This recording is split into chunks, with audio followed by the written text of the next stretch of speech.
Chief Guest, Honourable Ahmed Mohammed, Minister of Economic Development, Governor of the Maldives Monetary Authority, Dr. Fazil Najib, Ministers, distinguished guests and dignitaries, colleagues from the financial services sector, ladies and gentlemen, Assalamu alaikum.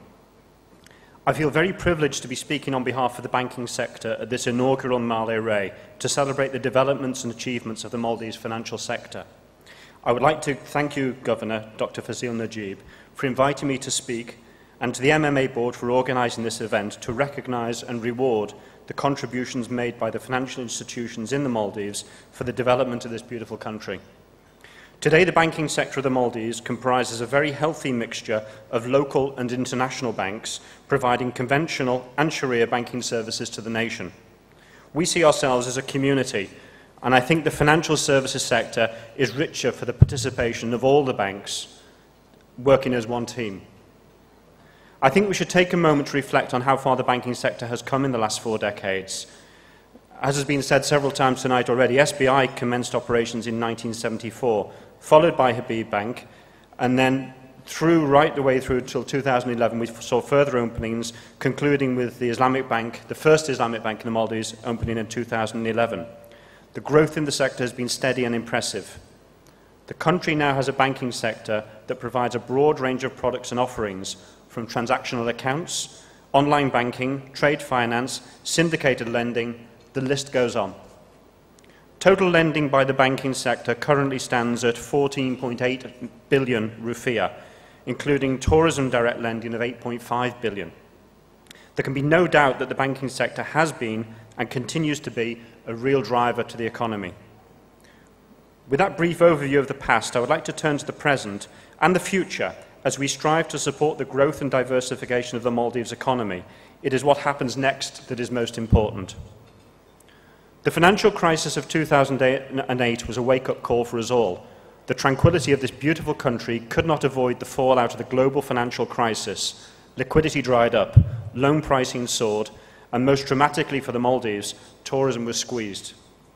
We saw a surge in non-performing loans, a fall in demand for new borrowing, and the two factors put great pressure on the entire sector, far worse than the sector had previously ever experienced. I say this as a wake-up call. However, the banking sector adjusted and regrouped. It did not go away. In line with many parts of the world, regulatory oversight was reassessed, and I think if we are honest, was brought up to a standard that was right and proper, regardless of the world crisis, simply because the sector had reached a level of maturity and scale where greater regulation was necessary. For the future, there are 3 important themes from our past which I believe will serve us well. The first theme is stability. If there's one thing the financial markets, and therefore the economy at large, dislike, it is uncertainty. The fact is, instability is the worst form of uncertainty. When I talk about stability of the banking sector, there are many issues we could touch on. However, let me just focus on a few key ones for the Maldives.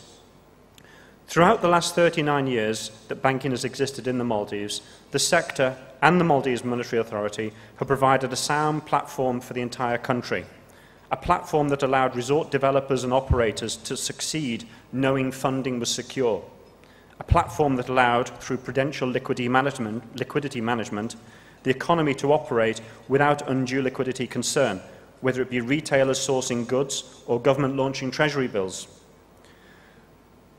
We have demonstrated by actions and results incredible stability in our past, and as we move forward, it is this strength that will allow individuals, business leaders, and the government to make decisions and operate with far greater ease than might otherwise be the case. Secondly, the various prudential regulations are the perfect platform for us.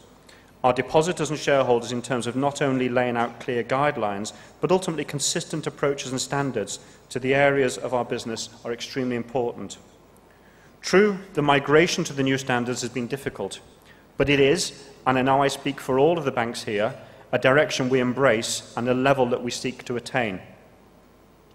Let me say it's easy to focus on prudential regulations. It's always a very hot topic with us bankers.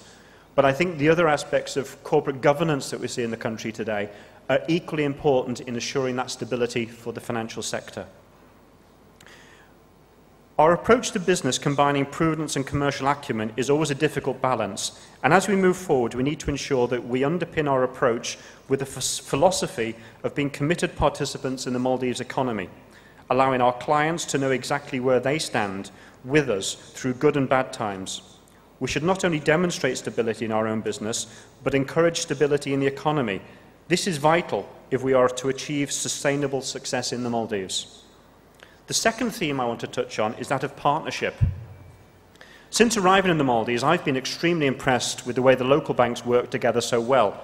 This collaboration, together with very close relationships with non-present regional banks, has made it possible for us to leverage ourselves to the maximum in terms of capacity building, pooling balance sheet assets, and creating a dynamic offering for our customers. Continued close relationships with MMA as we continue to build the capability and capacity of the banking sector is essential, and I hope we are able to continue working together as bank and regulator with occasional healthy disagreement, but more important, regular healthy collaboration. The growth and success of our sector mirrors the growth of the country, and therefore our continued collaboration and close partnership with government, industry leaders, small businesses and individual Maldivians is essential. We need to strive to keep the Maldives banking sector relevant, dynamic and current for all our partners. The third theme I want to mention is that of innovation. In our history as a sector, we have innovated both in the back and front office to deliver a really world-class array of products and services.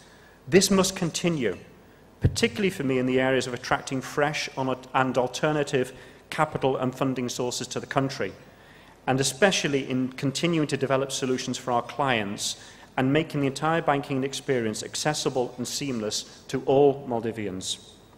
In conclusion, I'd like to finish by reiterating the commitments of the banking sector to continue to play a leading role in the economy through a stable environment, strong continuing partnerships and ongoing innovation. Once again, Governor, I would like to thank MMA for making this evening possible. It's been a very, very special evening for all of us to be here at the very first. So thank you very much again. Thank you all very much.